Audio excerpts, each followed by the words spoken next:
Welcome to Medijai classes. This is first lecture of basic concepts of organic chemistry. ये chapter and hydrocarbon chapter ये class 11th में part में आता है, but this is the base of organic chemistry. यानी ये अगर बहुत अच्छे से परफेक्टली आता है तो आप 12th का जो ऑर्गेनिक पार्ट है उसे इजिली टैकल कर सकते हैं इन द सेंस कि ये जो चैप्टर्स हैं basic concepts organic chemistry and hydrocarbon, उसके बेसिस पे अगर ये आपको सारे टर्म्स अच्छे से पता है, साथ साथ में जो कॉम्पिटिटिव पार्ट में है वो भी पता है, तो आपको जो 12th का ऑर्गेनिक केमिस्ट्री है उसमें रिएक्शन को गेस करने में हेल्प मिलता है. यानी जो रिएक्टेंट्स दिया रहता है उसका प्रोडक्ट फॉर्म करो, तो उसको प्रोडक्ट का फॉर्मेशन में बेसिक कंसेप्ट्स ऑर्गेनिक केमिस्ट्री के जो कुछ रूल्स हैं वो एंड हाइड्रोकार्बन्स के जो थियरी है वो, उन दोनों को बहुत अच्छे से अगर जिसका कमांड है वो क्लास 12th के बहुत सारे रिएक्शंस को गेस कर सकता है. अक्सर बोर्ड में क्वेश्चन आता है अगर रिएक्टेंट दे रहता है प्रोडक्ट का फॉर्मेशन करो, या कॉम्पिटिटिव एग्जाम में रिएक्टेंट्स दिया हुआ रहता है एंड प्रोडक्ट का ऑप्शन आता है कि इसमें से कौन सा प्रोडक्ट फॉर्म होगा. So basic concepts organic chemistry really एक बेसिक टॉपिक है. इसके हर एक टर्म्स से आपको रूबरू होना पड़ेगा कि जानना पड़ेगा कि कौन कौन से टर्म्स हम उसमें यूज कर रहे हैं. ठीक है, तो स्टार्ट करते हैं बेसिक कंसेप्ट्स ऑर्गेनिक केमिस्ट्री से.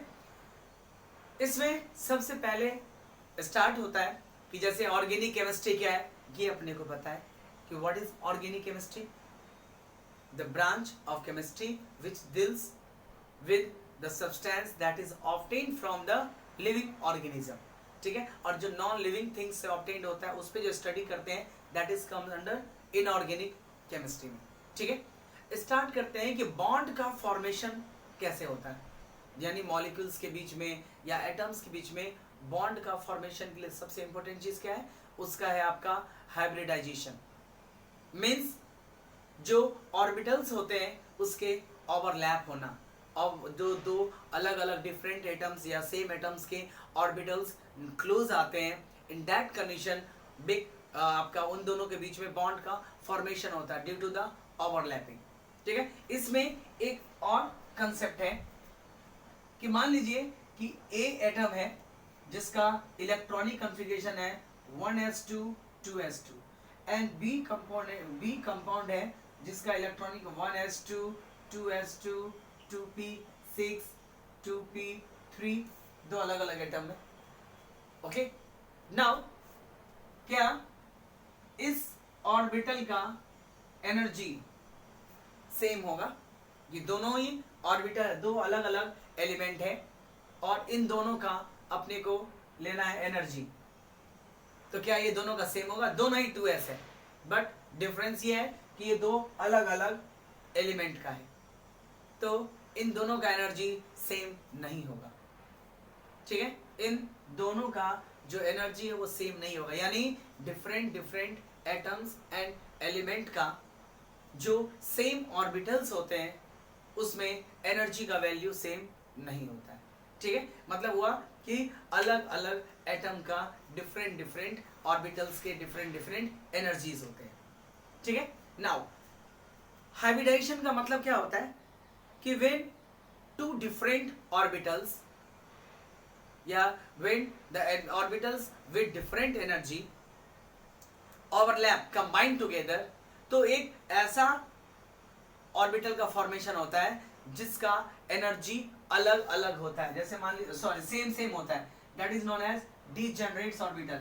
मान लीजिए कि ये 1s है किसी का और ये किसी का आपका 2s है, ऑब्वियसली बात है कि एनर्जी इसका अलग अलग होगा, बट अगर ये ओवरलैप करता है तो ओवरलैप करने से एक ऐसा फॉर्मेशन होता है जिसका सो डैट कि इन दोनों का एनर्जी इक्वल हो जाए, which is called degenerates orbital.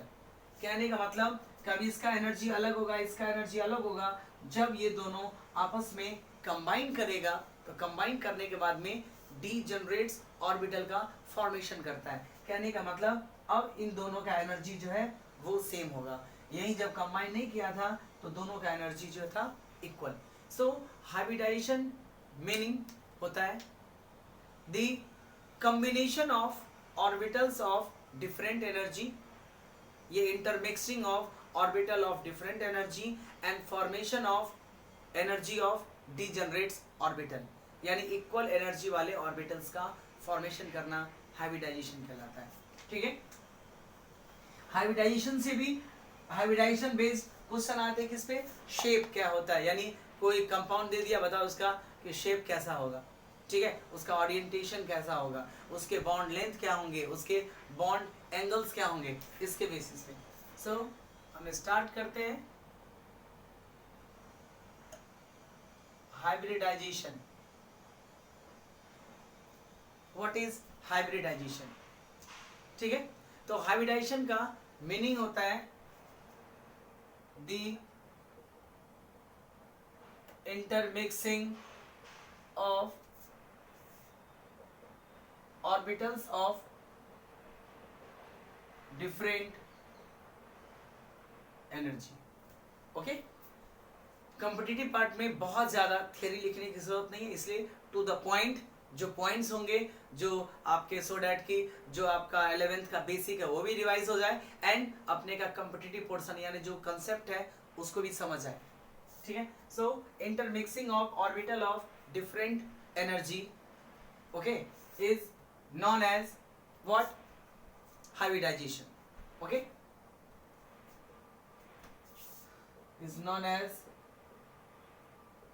Hybridisation. Okay, अभी हम देखेंगे भी कि हाइब्रिडाइजेशन फाइंड कैसे करते हैं। उससे थोड़ा सा पहले कार्बन के बहुत सारे कंपाउंड्स होते हैं, उसके पीछे मेन रीजन क्या है, उसका है कैटिनेशन प्रॉपर्टी। कार्बन खुद के कंपाउंड के साथ में लार्ज नंबर ऑफ कंपाउंड का फॉर्मेशन करता है, that is called catenation. Why? Because carbon tetravalency होता है, यानी एक्साइटेड स्टेट में कार्बन के आउटर मोस्ट में 4 अनपेयर्ड इलेक्ट्रॉन्स होते हैं। ठीक है, 4 अनपेयर्ड इलेक्ट्रॉन्स होते हैं, तो वो 4 दूसरे इलेक्ट्रॉन के साथ में बॉन्ड का फॉर्मेशन कर लेता है। ठीक है, that is the tetravalency of carbon. Now किसी भी कंपाउंड में हाइब्रिडाइजेशन कैसे फाइंड करेंगे, हाइब्रिडाइजेशन फाइंड कैसे करेंगे, तो उसके लिए अपने को पढ़ना पड़ेगा कि सिग्मा एंड पाई बॉन्ड, हमने पढ़ा भी है सिग्मा एंड पाई बॉन्ड अगर हेड टू हेड ओवरलैपिंग होता है, कहने का मतलब कि suppose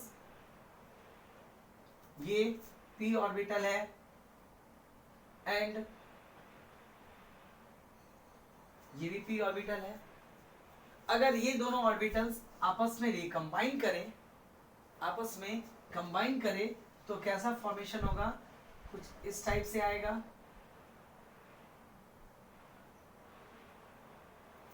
so head to head overlapping और एक्सियल ओवरलैपिंग उसी को बोलते हैं, से सिग्मा बॉन्ड यानी सबसे स्ट्रॉन्ग बॉन्ड का फॉर्मेशन होता है। ये जो ओवरलैपिंग होता है वो बहुत डीप ओवरलैपिंग होता है। ड्यू टू दैट जो बॉन्ड का फॉर्मेशन होता है इसको हम सिग्मा बॉन्ड बोलते हैं, यानी एक्सियल ओवरलैपिंग से सिग्मा बॉन्ड का फॉर्मेशन होता है। And lateral overlapping, lateral overlapping का मतलब हुआ कि साइड बाय साइड ओवरलैपिंग जो होता है जैसे इस टाइप से,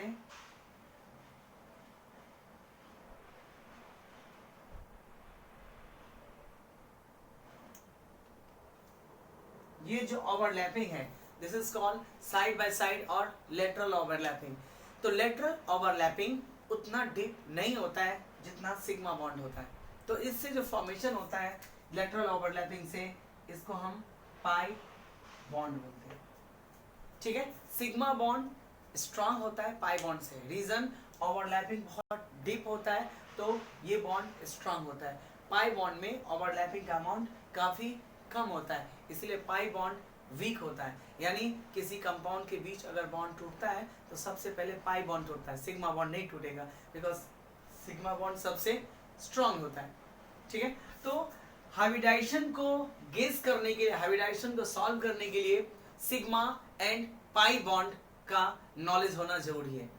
ठीक है, सिग्मा एंड पाई बॉन्ड, तो बेसिकली ये सिग्मा बॉन्ड और पाई बॉन्ड का फॉर्मेशन है जो ऑलरेडी हमने पढ़ रखा है। तो देखिए सिग्मा बॉन्ड से पता लगता है कि उसका हाइब्रिडाइजेशन क्या होगा। फॉर एग्जाम्पल, ठीक है, इसको बोलते हैं हम हाइब्रिडाइज्ड ऑर्बिटल्स। कैसे फाइंड करते हैं? तो मान लीजिए ये एक कंपाउंड है, ठीक है, इसमें कितना कार्बन बॉन्ड है, यानी एक सिंगल सिंगल है, तो ये क्या है आपका सिग्मा बॉन्ड। तो सिग्मा बॉन्ड कितना है? टोटल 4।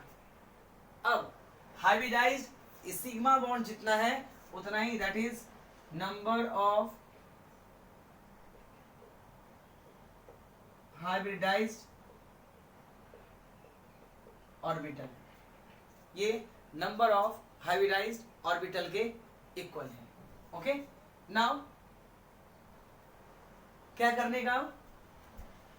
तो हाइब्रिडाइज, तो पहला S में कितना होता है? 1, तो P में कितना ऑर्बिटल? 3, D में 5 एंड F में 7।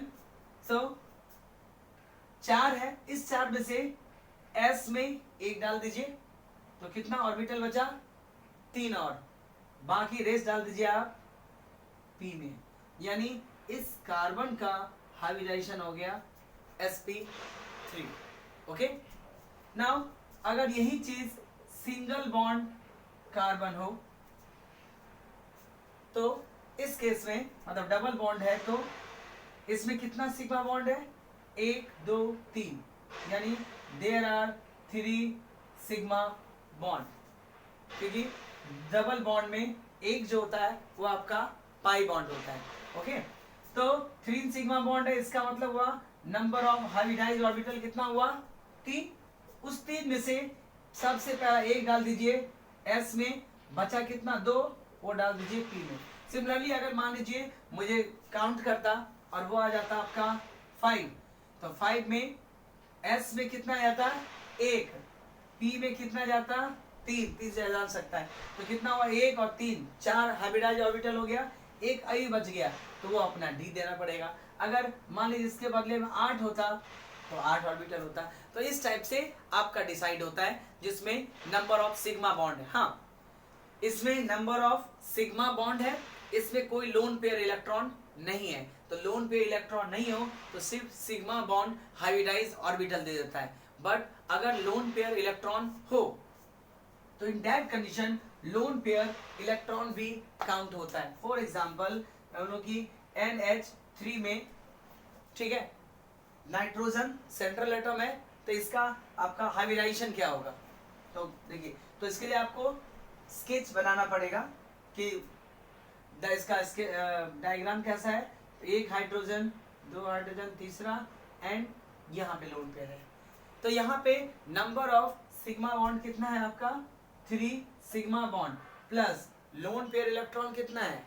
1 1 यानी टोटल 4 हाइब्रिडाइज्ड ऑर्बिटल हुआ। एस मतलब हाइड्रोजन नहीं है, दिस इज हाइब्रिडाइज्ड ऑर्बिटल।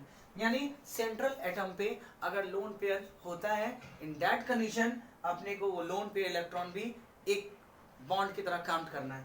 तो 3 sigma bond, 1 lone pair, total charge, यानी इसका जो हाइब्रिडाइजेशन होगा दैट इज sp3। इसका हाइब्रिडाइजेशन sp3 निकल गया। सिमिलरली वाटर में, वाटर का बॉन्ड कैसे बनाते? 1 H यहाँ पे, 1 H यहाँ पे, और यहाँ पे आपका 2 2 4, ठीक है, 8। तो इसका हाइब्रिडाइजेशन, ऑक्सीजन का हाइब्रिडाइजेशन कितना होगा? तो कितना लोन पेयर है? 2Lp plus 2 sigma which is equal to 4। Again इसका हाइब्रिडाइजेशन हो गया आपका sp3। सो हाइब्रिडाइजेशन का वैल्यू आ गया आपका sp3।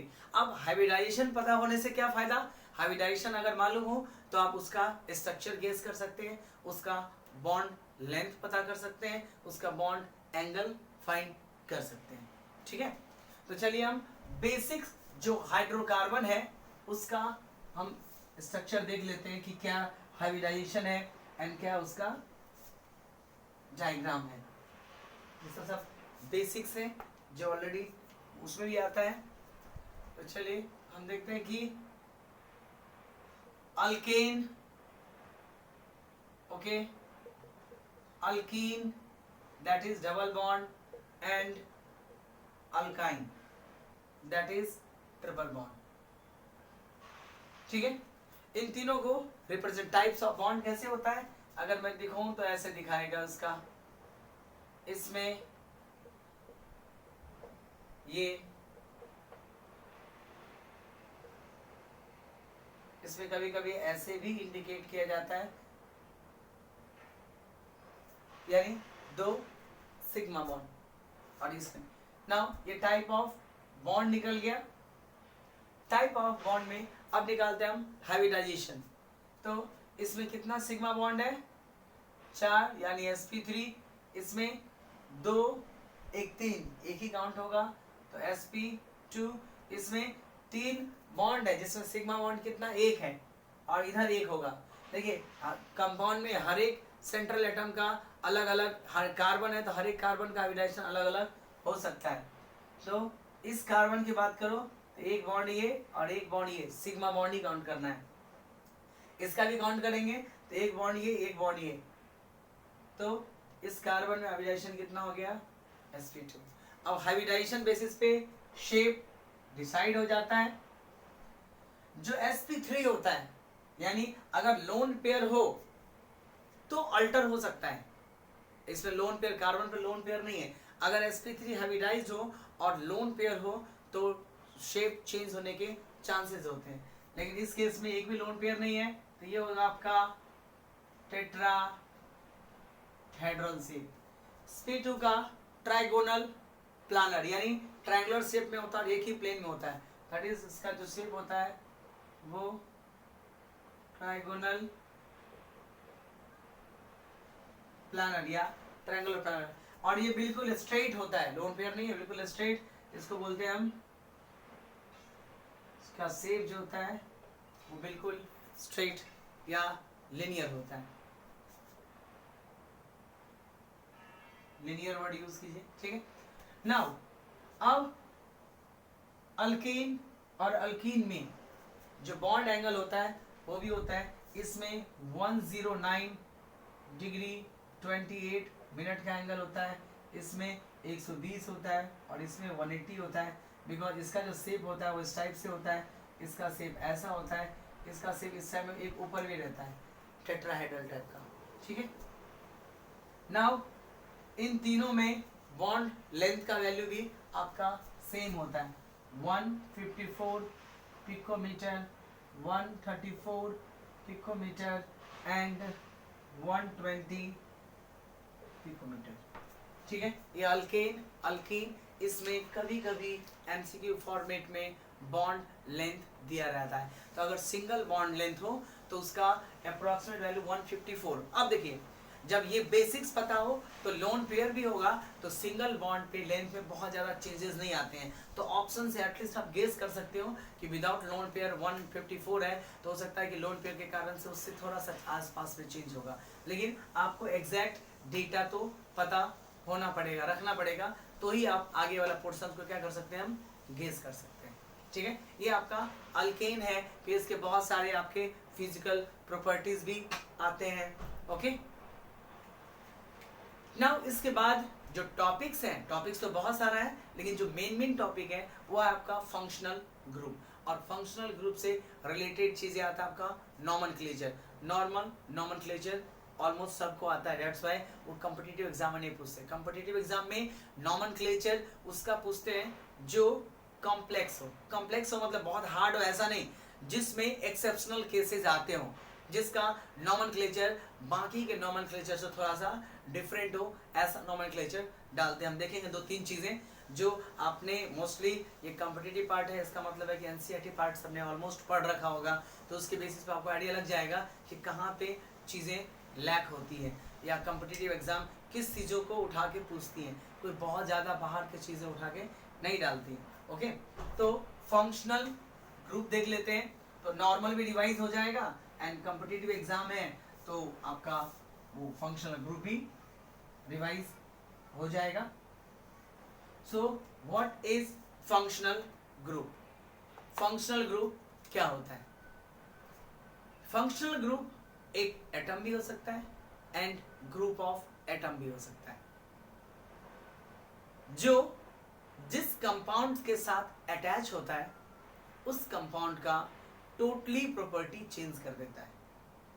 ठीक है, so functional group is basically a atom और group of atom on which the chemical and physical properties of that molecules depend। यानी एक आपने फंक्शनल ग्रुप अटैच कर दिया तो पूरा का पूरा उसका जो केमिकल एंड फिजिकल प्रॉपर्टी है वही आपका चेंज हो जाएगा। सो फंक्शनल ग्रुप, ठीक है, इसमें डिफरेंट टाइप्स के फंक्शनल ग्रुप होते हैं। ठीक है, उसके सफिक्स होते हैं, उसके प्रीफिक्स होते हैं, कुछ का हम देखते हैं और उसके बाद में देखेंगे कुछ का एक्सेप्शनल केसेस भी होते हैं, एग्जांपल भी देखें हम। ठीक है, सो इसका हम जो बहुत इंपॉर्टेंट है तो उसी को लिस्ट करते हैं या नॉर्मल भी कर देता हूं तो क्या है कि आपका रिवीजन हो जाए।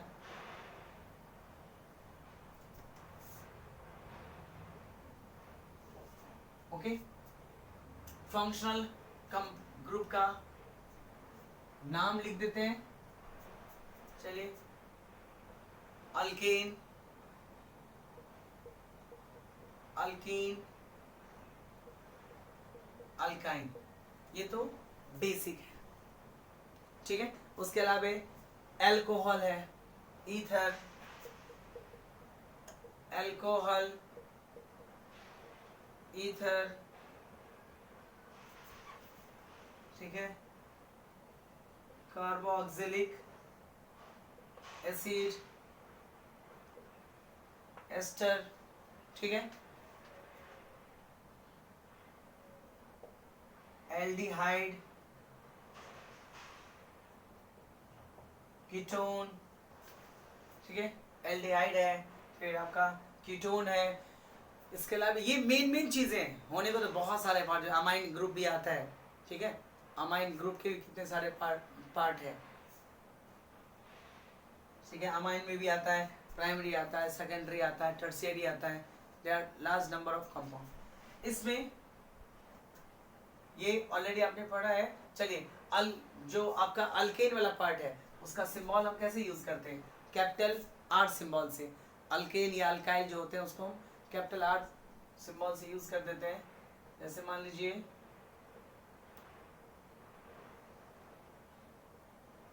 आर, अल्काइल ग्रुप, एक टाइप से। नाउ ये हो गया सिंबल, फिर इसका सफिक्स एंड प्रीफिक्स। तो मैं क्या करता हूं, पहले लिख देता हूं प्रीफिक्स एंड फिर सफिक्स। ठीक है, प्रीफिक्स से और एक एक इसका एग्जाम्पल एंड नोमेनक्लेचर। ठीक है, अल्केन का डबल बॉन्ड, अल्काइन का ट्रिपल बॉन्ड। ये पता है, इसमें सफिक्स क्या यूज करते हैं हम? इन, इन, आइन। एग्जाम्पल्स बहुत सिंपल है, दैट इज इथेन, इसको बोलते हैं root word.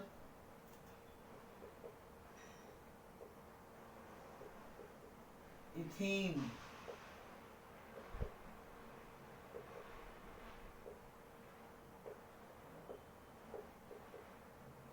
Ethyne. Okay, alcohol, जो एल्कोहल का होता है आपका OH। ठीक है, इसमें भी दो पार्ट होता है, एक होता है आपका प्रीफिक्स, एक होता है सफिक्स। जो सफिक्स होता है दैट इज ऑल, और जो प्रीफिक्स होता है वो आता है आपका हाइड्रोक्सी। प्रीफिक्स का यूज कब होता है? जब एक से ज्यादा फंक्शनल ग्रुप हो तब, ठीक है। दिखाने के लिए अब ये समझ लीजिए OH है, ठीक है, इसको बोल देते हैं इथेनॉल, ठीक है। ये कार्बोक्सिलिक एसिड COOH, इसमें भी होता है, एक होता है आपका ओइक एसिड एंड दूसरा पोर्शन होता है carboxy as a prefix use करते हैं and oic acid as a suffix use करते हैं। ये सब तो आप पढ़े होंगे। इसको बोलते हैं इथेनोइक एसिड, एस्टर COOR, ठीक है। एस्टर ग्रुप में O8 यूज करते हैं, O8T, ठीक है। इसमें सफिक्स में O8 यूज करते हैं एंड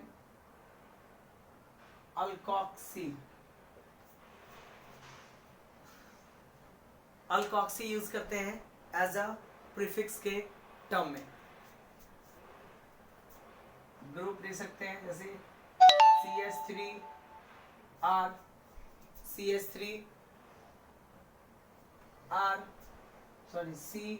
COOR, और यहाँ पे अगर मान लीजिए CH3 है तो ये हो जाएगा आपका मिथाइल इथेनोएट। सिमिलरली एल्डिहाइड का CHO, ओके, ऐसे यूज होता है अल, और एज अ इसमें फॉर्माइल CH3COCHO, इसको बोलते हैं ethanal ketone that is CO। ये दोनों साइड से होता है, इसका मतलब हुआ कि ये बीच में आता है। सो इसका जो यूज होता है वो ONE एज अ यूज होता है इसके फॉर्म में, ठीक है। एंड कार्बोनिल करके यूज होता है CH3COCH3 करते हैं तो ये हो जाएगा, ऐसे नाम करेंगे तो प्रोपेनोन, और नहीं तो नोमेनक्लेचर करना पड़ेगा 1 2 3, ठीक है। Prop two one IUPAC term करेंगे तो ये आएगा प्रोप टू ऑन। अब अमाइन में प्राइमरी, सेकेंडरी एंड टर्शियरी आता है। जो प्राइमरी होता है वो लिखते हैं हम NH3, यूज होता है आपका अमाइन, ठीक है। जैसे CH3NH3, ये हो गया मीथेन अमाइन, मीथा अमाइन,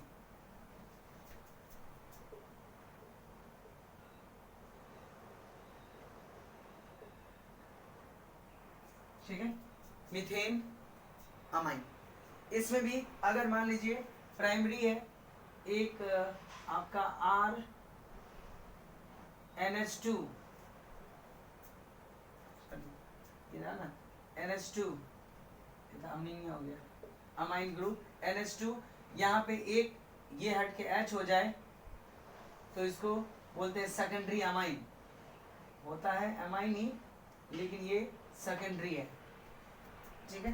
जैसे CH3NH3, इसका नाम एग्लेज होता है N मिथाइल मीथन अमाइन, ओके। फिर इसी में आता है आपका टर्शियरी। ये वाला बेसिक पोर्शन सो आपका हटा था, ऊपर से मैं रिमूव करके और वो वाला टर्म्स लिख देता हूँ, और उसके बाद देखते हैं कि 2-3 चीजें जो इसमें है वो थोड़ा सा ध्यान रखने वाली बात है, बाकी सब नॉर्मल है। जैसे टर्शियरी अमाइन की बात करो, अमाइन में RNR, ये टर्शियरी अमाइन हो गया। इसमें यूज तो अमाइन ही करते लेकिन N यूज कर देते। जैसे example CH3 CH2 N, CH3 CH3, तो इसमें हो जाएगा N डाई मिथाइल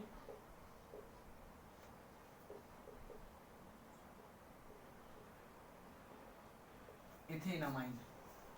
ठीक है, ये सब फंक्शनल ग्रुप है जो बेसिक्स आपने पढ़ रखे होंगे। ठीक है, इसमें 2-3 फंक्शनल ग्रुप है जिसमें थोड़ा सा ध्यान रखना है। ये फंक्शनल ऑलरेडी आपने रिवाइज किया हुआ है, मैं बस एज अ थोड़ा सा पार्ट लिख दिया हूं।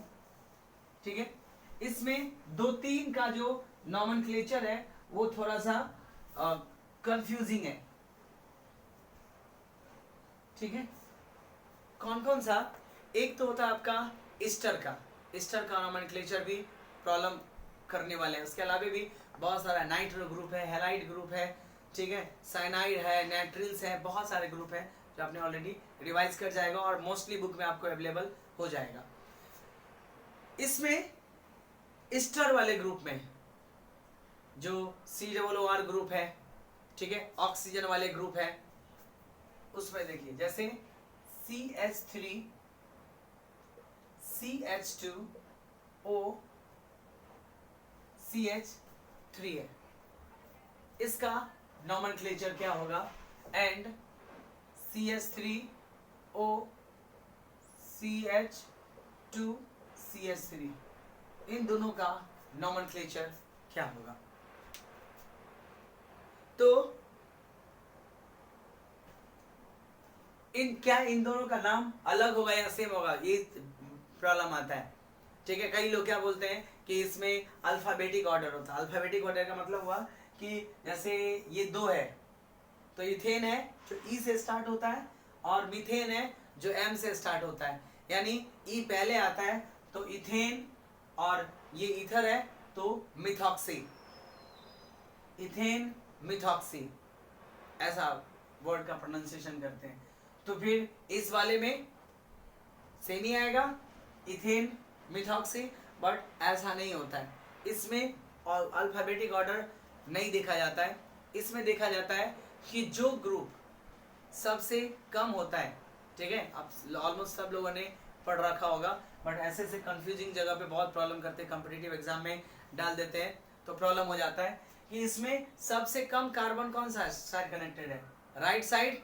तो इसका नाम हो जाएगा, पहले जो सबसे कम वाला पार्ट है वो प्रीफिक्स सब में ले लीजिए, तो that is methoxy ethane. And इस वाले पोर्शन में भी ये जो है दैट इज मिथॉक्सी इथेन है।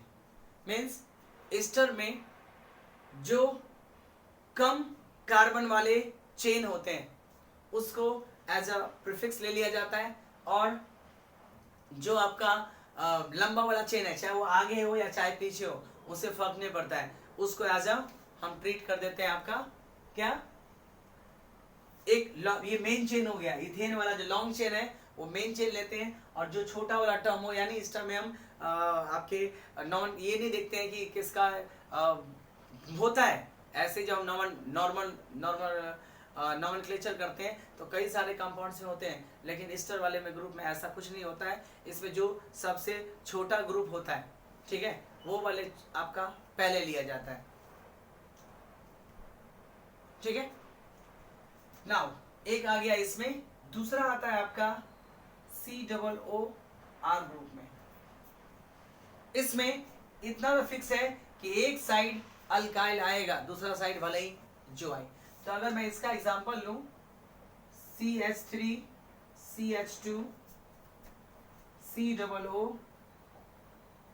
CH2 CH3, okay, and CH2 CH2 CH3, ये नाम कर दिया। इसका नॉमेनक्लेचर क्या होगा? आपने ईस्टर का बहुत सारे नॉमेनक्लेचर आपने पढ़ रखा है, तो इसमें सबसे पहले किसका नाम, इधर पता है कि O8 वर्ड यूज करते हैं, तो क्या होगा इसे बताइए। तो इसमें मेन फंक्शनल ग्रुप क्या होता है, COOR।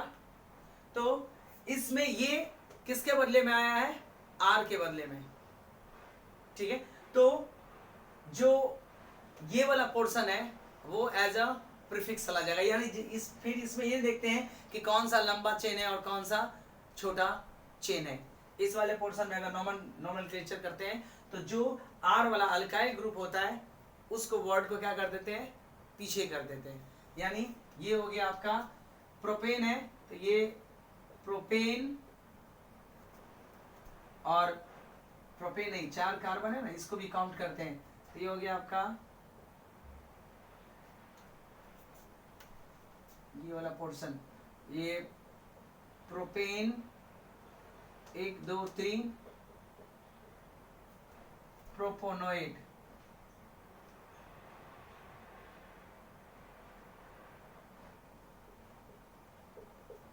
यानी अगर यहाँ पे CH3 CH2 COO CH3 हो तो ये हो जाएगा आपका methane propanoid, CH3 COO CH3 methane butanoid. ये काफी कंफ्यूजिंग है, आपने ऑलरेडी पढ़ रखा होगा, ठीक है। तो आप ध्यान दीजिएगा कि ये टर्म्स आपने, हाँ नॉमेनक्लेचर आपने पढ़ा होगा, लेकिन यहाँ पे ये प्रॉब्लम होता है, ये 100 में से 99 लोगों को नहीं पता होता है, 100 में से 99 बोल रहा हूँ। नॉर्मल नाम तो तुरंत कर लेते हैं, 1 2 3 ये वाला पोर्शन, इसका IUPAC नाम करने वाले तुरंत आप कर लोगे। कैसे, आपने पढ़ रखा है कि जिस साइड से फंक्शनल ग्रुप पहले आता है काउंटिंग उधर से स्टार्ट करते हैं, तो अगर इधर से करेंगे तो 1 2 तुरंत कर लोगे। लेकिन नॉर्मल जो नॉमेनक्लेचर है उसमें प्रॉब्लम आता है, उससे प्रॉब्लम यही आता है, हम यही बोलते हैं कि जो छोटा चेन है बड़ा चेन है, तो ये कंफ्यूजिंग वाले आपके नॉमेनक्लेचर होते हैं। ओके, नाउ एक और अमाइन में तीसरा जो कंफ्यूजिंग चीज आता है वो अमाइन में। अब इसमें हमने क्या दिखाने की कोशिश किया है कि ये चाहे बड़ा हो चाहे छोटा हो, ठीक है, ये पोर्शन चाहे 3 वाला हो या 1 वाला हो या 2 वाला हो, ये वाला पोर्शन जो है वो एज अ अल्केन की तरह लिखाता है। 3 है तो प्रोपेन मीथेन मीथेन, और जो वाला पोर्शन पीछे साइड डैश होता है वो वाला पोर्शन में OH लगता है, यानी इस साइड जो भी आएगा उसमें OH लगेगा, लेकिन इसमें कार्बन जो होते हैं वो आपका काउंट होता है, ठीक है। और नेक्स्ट आता है आपका अमाइन। अमाइन ग्रुप में भी सेम प्रॉब्लम होता है। कैसे, अमाइन का नॉमेनक्लेचर देखिए, उसके बाद इस कॉम्पिटिटिव एग्जाम में जो सबसे इंपॉर्टेंट टॉपिक है वो है आइसोमेरिज्म। आइसोमेरिज्म से बहुत क्वेश्चन पूछते हैं। एंड दूसरा जो है वो आपका डिस्प्लेसमेंट इफेक्ट, दैट इज आप पढ़ते हैं inductive effect, mesomeric effect, resonance effect, ठीक है। ये जो पार्ट है वो 2 बहुत इंपॉर्टेंट पार्ट होते हैं। इसके अलावा अमाइन में क्या प्रॉब्लम होता है,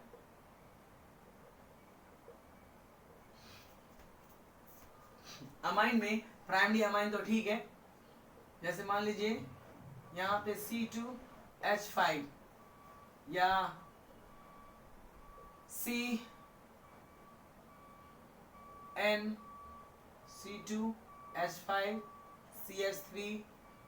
CH3 इसका नॉमेनक्लेचर कैसे, ये टर्सरी अमाइन है बेसिकली, बिकॉज सारे के सारे हाइड्रोजन रिमूव कर दिया गया है, ये टर्सरी अमाइन है। इसका नॉमेनक्लेचर इतना तो पता है कि 2 बारी N आएगा, लेकिन मेन किसको लेंगे, तो इसमें जो सबसे छोटा कार्बन होता है एक को मेन यानी लंबा जो बड़ा वाला, जैसे इस तीनों में सबसे बड़ा कार्बन का चेन कौन सा है ये, तो इसको छोड़ दीजिए, बाकी आज को प्रीफिक्स ले, सो N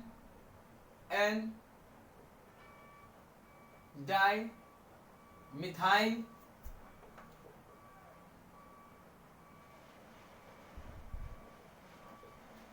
इथेनामाइन, यानी जो लंबा चेन होगा, जैसे मान लीजिए यहाँ पे CH3, यहाँ पे C2H5, यहाँ पे C3H7, तो इसमें सबसे बड़ा कार्बन चेन कौन सा है, ये वाला, तो इसको छोड़ दीजिए, बाकी को, तो बाकी में अब क्या लिखाएगा यहाँ पे, फिर आएगा आपके उसके बेसिस पे, तो मिथाइल और इथाइल है, तो N ethyl, N methyl, propane, amine. ठीक है, यानी जो छोटे छोटे या जो बड़ा चेन हो उसको सर्कल कर लीजिए, बाकी चेन को लिख दीजिए एन के साथ में, और उसमें अमाइन वर्ड का यूज कर दीजिए, कैलकुलेट हो जाएगा आपका। ठीक है, नाउ हम स्टार्ट कर देते हैं आपका आइसोमेरिज्म स्टार्ट कर देते हैं, बिकॉज आइसोमेरिज्म बहुत इंपॉर्टेंट टॉपिक है। अभी तक तो नॉर्मल जो टॉपिक था ये आपने पढ़ा होगा, 2-4 टॉपिक ऐसे आपको लगेगा कि नहीं कॉम्पिटिटिव, वैसे तो केमिस्ट्री में हर एक टॉपिक जो है वो एनसीईआरटी का टॉपिक भी कॉम्पिटिटिव का ही टॉपिक होता है, बट इसमें तो अभी तक जो हमने पढ़ा वो तो बेसिक इंट्रो पढ़ा है। अभी जो एडवांस पढ़ना है, यानी एडवांस पढ़ने का मतलब हुआ कि मेन जो कॉम्पिटिटिव पार्ट है उसमें बहुत सारे टॉपिक्स आएंगे, आइसोमेरिज्म में ही बहुत सारे टॉपिक्स हैं। ठीक है, और आइसोमेरिज्म सबसे फेवरेट टॉपिक होता है कॉम्पिटिटिव एग्जाम वालों के लिए, क्योंकि उसमें फंसने के चांसेस सबसे ज़्यादा होता है। Okay, so what is isomerism? Isomerism क्या है? तो आपने पढ़ रखा है कि the compounds having same formula but differ in chemical and physical property, यानी केमिकल एंड फिजिकल प्रॉपर्टी अलग अलग हो लेकिन उसका फॉर्मूला सेम हो, that is known as isomerism या isomers. Isomerism is the phenomena, and जो ये फेनोमेना शो करता है उसको हम आइसोमर्स बोलते हैं। सो द फेनोमेना, हम पूरा डिफाइन क्यों लिखेंगे, कॉम्पिटिटिव पार्ट है, तो it is a phenomena due to which the substance having same properties or different chemical properties, and isomers is the compounds having same molecular formula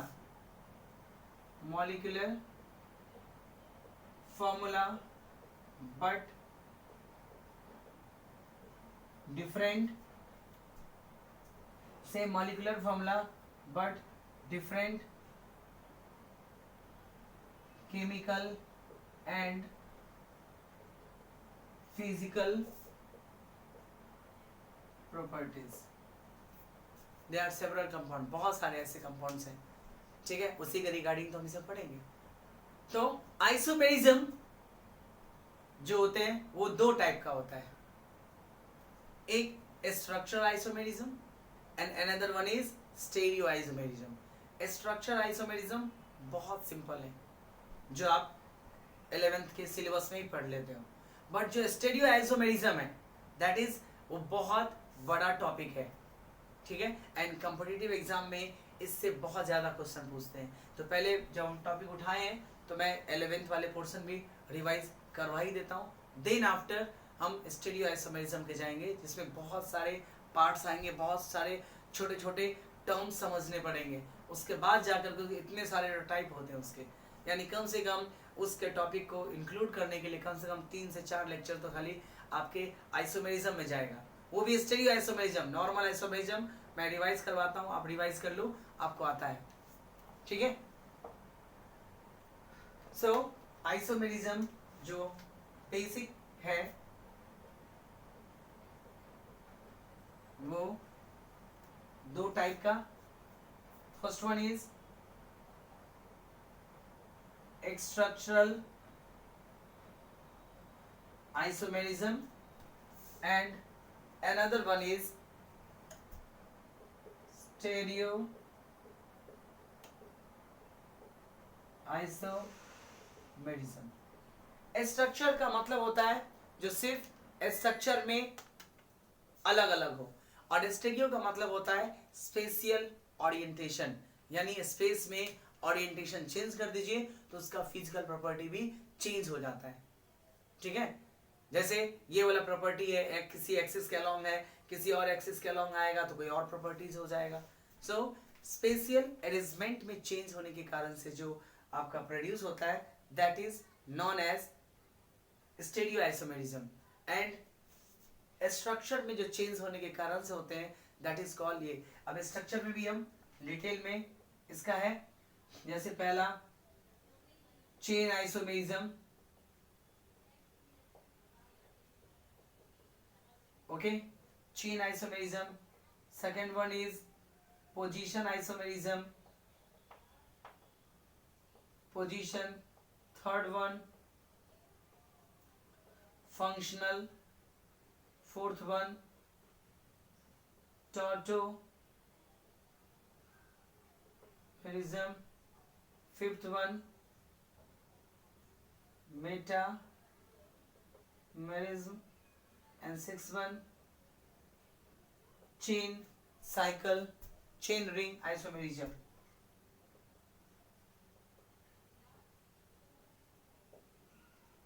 okay, and stereo isomerism में आता है आपका 3 part. Stereo isomerism का 3 part है। एक होता है conformational isomerism, another one is geometric isomerism, and third one is optical।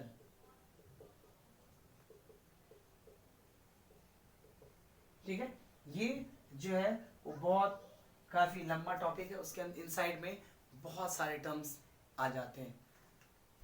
ठीक है, बहुत सारे कॉन्फ़िगरेशन इंक्लूड होता है। चलिए मैं इसको एक्सप्लेन कर देता हूँ ताकि आपको जो फर्स्ट लेक्चर है वो बेसिक 11th का जो एक टाइप से रिवीजन भी हो जाएगा आपका, ओके, और जो थोड़ा बहुत एक्स्ट्रा आया है वो आया है। उसके बाद में हम जाएंगे जो स्टेरियो आइसोमेरिज्म में, तो बहुत सारे ऐसे कॉन्फ़िगरेशंस आएंगे जो आपने नहीं पढ़ा होगा।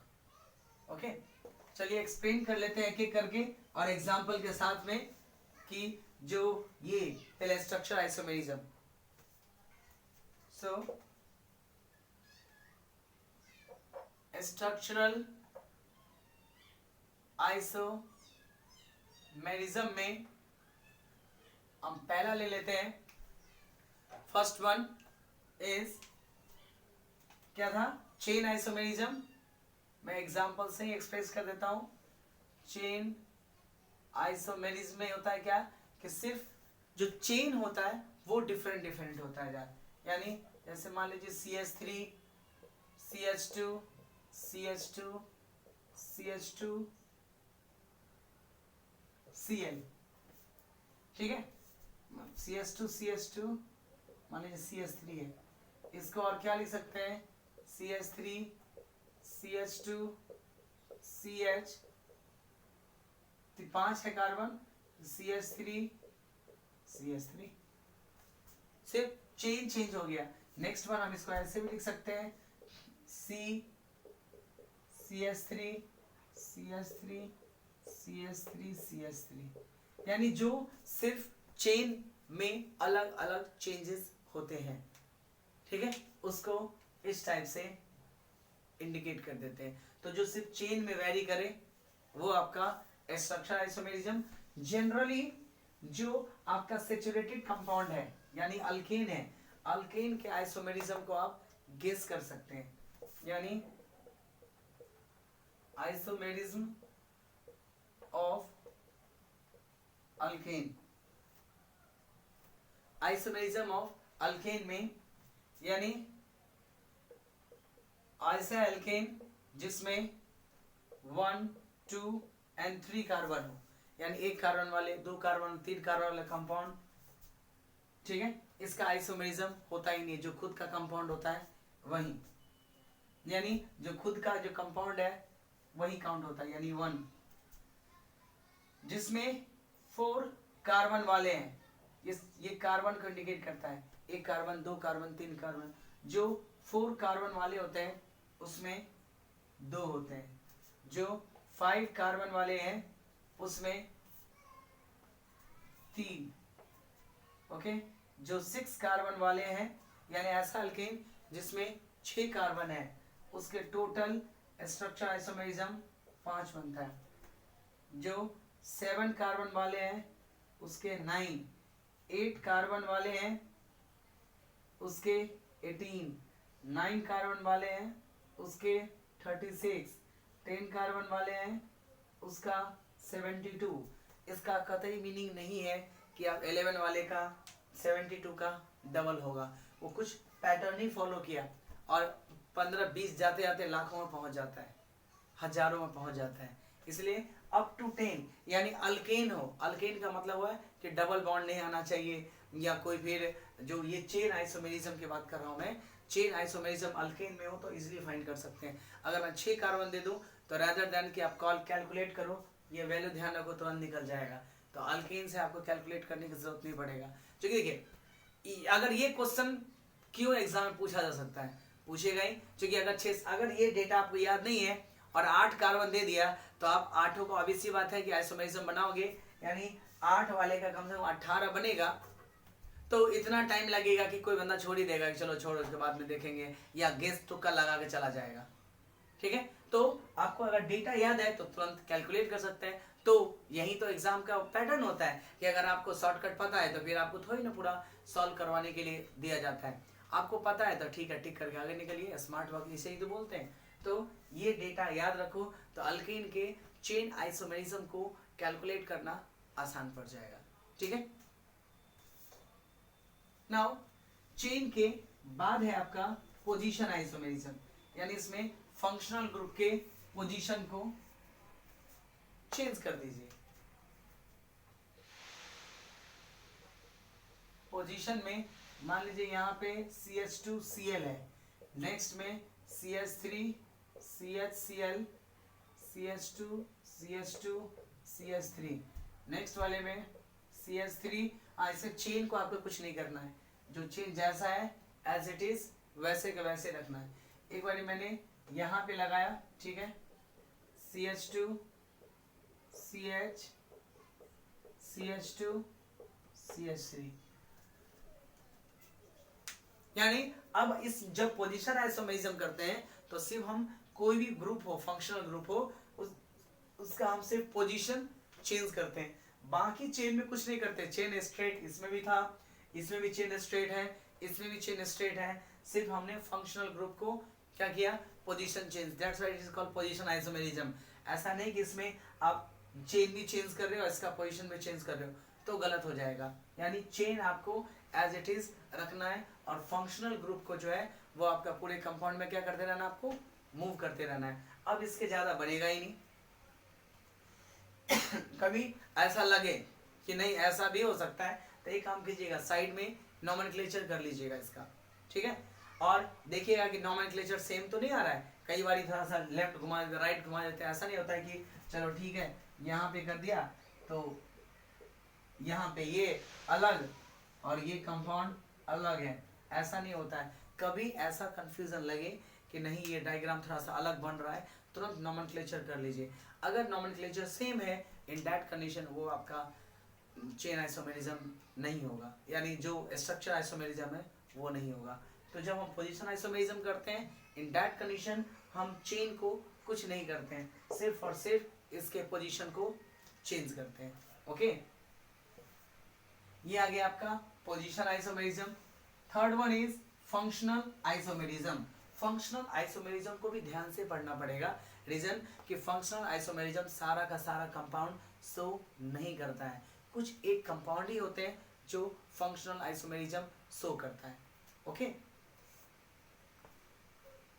So next one is functional isomerism. Functional isomerism क्या होता है, इसमें फंक्शनल ग्रुप चेंज होता है। तो ध्यान दीजिए कि कौन कौन सा ऐसा ग्रुप है जो फंक्शनल आइसोमेरिज्म शो कर सकता है। तो पहले मैं लिख ही देता हूं ताकि आप functional isomerism is only shown by acid and ester, ये आपस में इंटर कन्वर्ट हो सकता है। मैं एग्जांपल ही बता देता हूं ताकि आपको याद रहे। एसिड एंड यानी कार्बोक्सिलिक एसिड एंड एस्टर, ये आपस में फंक्शनल आइसोमेरिज्म शो कर सकता है। देखिए कैसे, CH3 CH2 COOH, ठीक है, एंड CH3 COO CH3, ये दोनों फंक्शनल आइसोमेरिज्म है। चेक करना हो तो फंक्शनल ग्रुप अलग अलग, इसमें कार्बोक्सिलिक एसिड है, इसमें एस्टर है। हाँ, अगर आपको लगे कि नहीं फंक्शनल ग्रुप लेकिन नंबर जो आपका फॉर्मूला वो चेंज नहीं होना चाहिए। कैसे, 1 2 3 3 कार्बन है, 1 2 3 कार्बन है, इसमें 2 ऑक्सीजन है, 2 ऑक्सीजन है, 3 2 5 6 3 3 6 हाइड्रोजन है। इसका मतलब है कि इन दोनों का फंक्शनल यानी इसका जो फॉर्मूला वो तो सेम है लेकिन फंक्शनल ग्रुप अलग अलग है। इसमें कार्बोक्सिलिक एसिड है और इसमें एस्टर है। तो ऐसा नहीं कि कार्बोक्सिलिक एसिड को अल्कोहल में कन्वर्ट कर दे, ऐसा नहीं होता है। इस कार्बोक्सिलिक एसिड एंड जो आपका एस्टर है ये आपका फंक्शनल आइसोमेरिज्म शो करता है, ठीक है। अनदर वन, ये एक हो गया। दूसरा आपका अल्कोहल एंड ईथर, ये दोनों शो कर सकता है। देखिए एग्जांपल, CH3 CH2OH, ये अल्कोहल है, इसको मैं ऐसे भी ले सकते हैं CH3OCH3। देखिए इन दोनों का फॉर्मूला सेम है, 1 2 2 कार्बन 2 कार्बन 1 ऑक्सीजन 3 2 5 1 6 6 हाइड्रोजन, लेकिन इसमें अल्कोहल है, इसमें ईथर है। तो ये फंक्शनल आइसोमेरिज्म है जिसमें अलग अलग फंक्शनल ग्रुप है लेकिन केमिकल फॉर्मूला जो है आपका वो सेम है, ठीक है। इसके अलावे एक और जो था aldehyde and ketone, aldehyde and ketone भी फंक्शनल आइसोमेरिज्म शो करता है। एमसीक्यू फॉर्मेट में आता है, which of the following can represent, which of the following can give the functional isomerism। तो ऐसा नहीं है कि फंक्शनल ग्रुप दे दिया तो सारे आइसोमेरिज्म शो करेगा। कीटोन एंड एल्डिहाइड शो करता है, कैसे, CH3 CH3CHO, ये एल्डिहाइड है, CH3CO CH3, ये कीटोन है। देख लीजिए दोनों का केमिकल फार्मूला सेम है, दोनों का केमिकल फार्मूला सेम है, बट जो फंक्शनल ग्रुप है वो अलग अलग है। यहाँ पे कीटोन है, यहाँ पे आपका एल्डिहाइड है, ओके। सो ये आ गया आपका क्या सा फंक्शनल आइसोमेरिज्म। तो फंक्शनल आइसोमेरिज्म सब के सब शो नहीं करता है, ठीक है। ये 3 ग्रुप जो होते हैं वही शो करता है, बाकी अलावे में नहीं देखा जाता है फंक्शनल ग्रुप, ओके। उसके बाद हम चलते हैं मेटामेरिज्म। तो ये ध्यान रखिएगा, ये एमसीक्यू में पूछा जा सकता है, यानी स्ट्रक्चर ड्रॉ करे ऐसा कोई जरूरी नहीं है, लेकिन आपसे ये पूछा सकता है कि जैसे carboxylic acid, aldehyde, ether, ketone, ऐसे कुछ सीरीज बना कर दे दिया जाएगा। तो आप ध्यान रखोगे, ये छोटे छोटे चीजें तो पूछता है, बड़े बड़े चीज तो हेडलाइन में दिया रहता है, वो आप इजिली लर्न कर सकते हो। छोटे छोटे चीज को ही जानना है कि पूछता क्या है। क्वेश्चन सेट करने वाले का माइंड रीड करने आ गया तो आप इजिली क्वालिफाई कर सकते हो। नॉलेज एंड क्वालिफाई करना दोनों अलग अच्छी, बहुत ज़्यादा नॉलेज होता है फिर भी कई बार क्वालिफाई भी नहीं करते जेडबल या नीट। रीज़न यही होता है कि इतना नॉलेज होने के बाद भी उनको पढ़े सब कुछ है लेकिन जो पढ़ना चाहिए वो नहीं पढ़े, या जो पढ़ने के बाद होता है ना कि कंक्लूजन निकालना कि हमने ये पढ़ा इसका कंक्लूजन ये निकला, वो नहीं होता है, तो टाइम टेकिंग बहुत ज़्यादा हो जाता है। 4th वन लेते हैं हम मेटामेरिज्म। ये भी इजी है। मेटामेरिज्म में होता क्या है कि फंक्शनल ग्रुप के अबाउट में, यानी फंक्शनल ग्रुप के लेफ्ट एंड राइट में अल्काइल ग्रुप का नंबर्स चेंज हो जाते हैं। And it is also restricted है, यानी ये भी हर एक के साथ में शो नहीं करता है। ठीक है, जैसे एग्जांपल से देख लीजिए, ईथर है, यहाँ पे CH2 CH3। ओके, एक और कंपाउंड ले लेते हैं ताकि रेडिएशन शो करना आसान हो। ये आपका CH3 और दूसरा O CH2 CH3 CH2 CH3। अब ध्यान से देखो तो ये दोनों फॉर्मूला सेम है, केमिकल फॉर्मूला, फंक्शनल ग्रुप भी सेम है, बस फर्क है 1 2 3 4 कार्बन इसमें भी, 1 2 3 4 कार्बन इसमें भी है, लेकिन फंक्शनल ग्रुप के आजू बाजू में नंबर ऑफ कार्बन इंटरचेंज हो गया, जिसके कारण से उसका नाम चेंज हो गया। तो फंक्शनल ग्रुप से attached left and right alkyl group का नंबर्स अगर इंटरचेंज कर दो तो ऐसे आइसोमेरिज्म मेटामेरिज्म कहलाता है। और ये भी हर एक एलिमेंट नहीं शो कर सकता है, सिर्फ और सिर्फ ऐसा फंक्शनल ग्रुप जो बीच में आता है, जैसे एल्डिहाइड नहीं शो कर सकता, कीटोन शो कर सकता है, कीटोन बीच में आता है, इधर इधर भी एलिमेंट होता है, एस्टर शो कर सकता है, ईथर शो कर सकता है, ठीक है, अमाइन शो कर सकता है, लेकिन आपका एल्डिहाइड जो आपका कार्बोक्सिलिक एसिड है वो अल्कोहल नहीं शो कर सकता ये। ठीक है, तो इसका हो जाएगा आपका क्या, छोटे वाले का मिथॉक्सी प्रोपेन, मिथॉक्सी इथेन। देखो सब कुछ होने के बाद नाम चेंज हो गया है। ऐसे ही ईस्टर में भी कर सकते हैं, CH3 COO CH3। ओके, ये टर्म है। और एक कर सकते हैं हम क्या, CH3 COO CH2 CH3।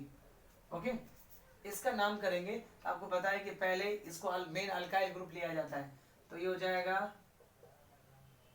Methyl इथे, इथे का 3 कार्बन है ना, प्रोपेनोएट।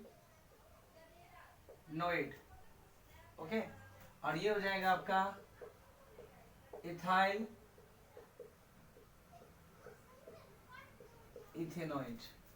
यानी सब कुछ सेम है, लेकिन नंबर ऑफ कार्बन ग्रुप आजू बाजू में चेंज हो गया। और पहले बताया इसमें लोअर ग्रुप नहीं लगता है कि लोअर ग्रुप को पहले, जैसे इसमें क्या था, जो कम कार्बन वाले हैं वो पहले लिखाता है, लेकिन इसमें जो R के बदले में आता है वो पहले एज अ अल्केन के फॉर्मेट लिखता है। तो ये हो गया आपका मेटामेरिज्म। एंड लास्ट है आपका टॉटोमेरिज्म। टॉटोमेरिज्म एक टाइप से स्पेशल टाइप के फंक्शनल आइसोमेरिज्म है, ठीक है, जिसमें जो डबल बॉन्ड होता है उसका शिफ्टिंग हो जाता है, single bond double bond, double bond double single bond में कन्वर्ट हो जाता है। सो नेक्स्ट है आपका टॉटोमेरिज्म।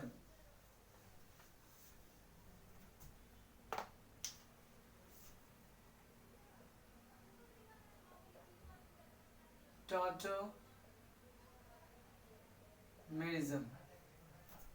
टॉटोमर्स, ये किसके लिए होता है, this is happened due to the migration of alpha hydrogen.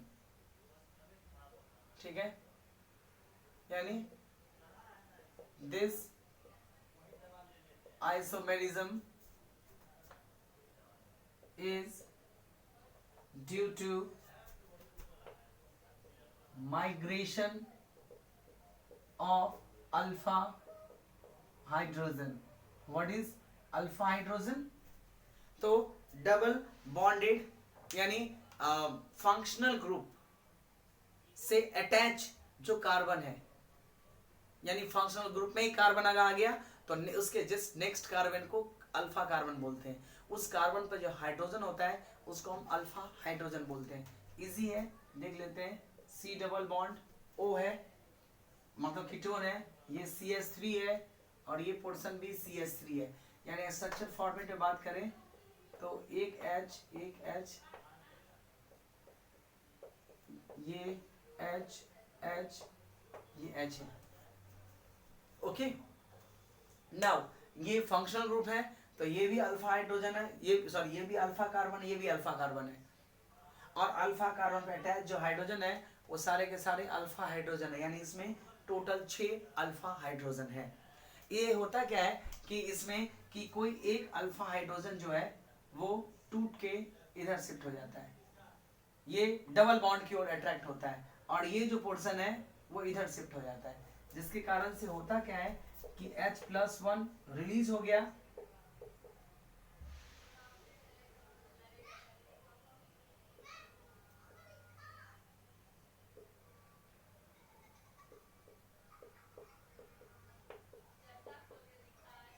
ठीक है।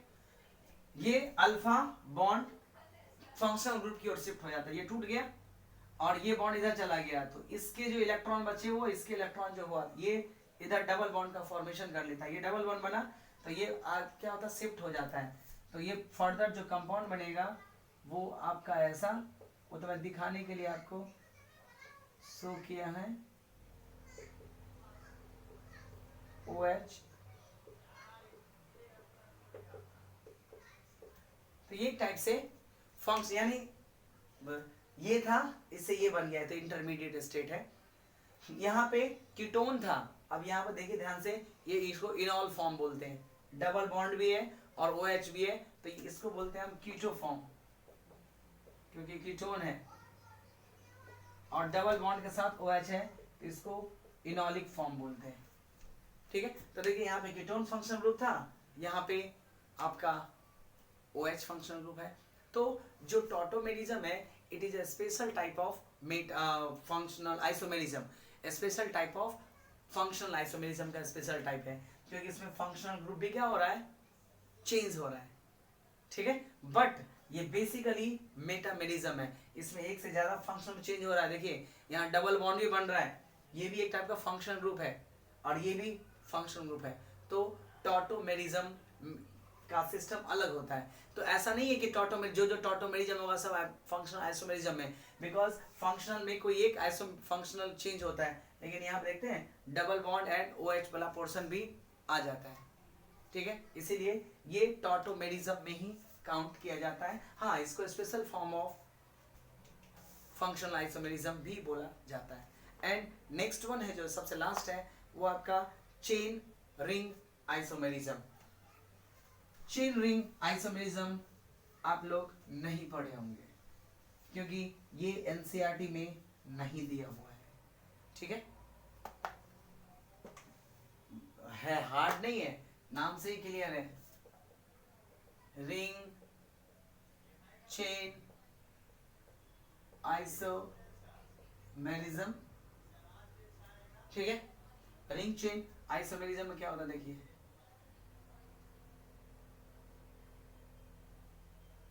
ये है CH2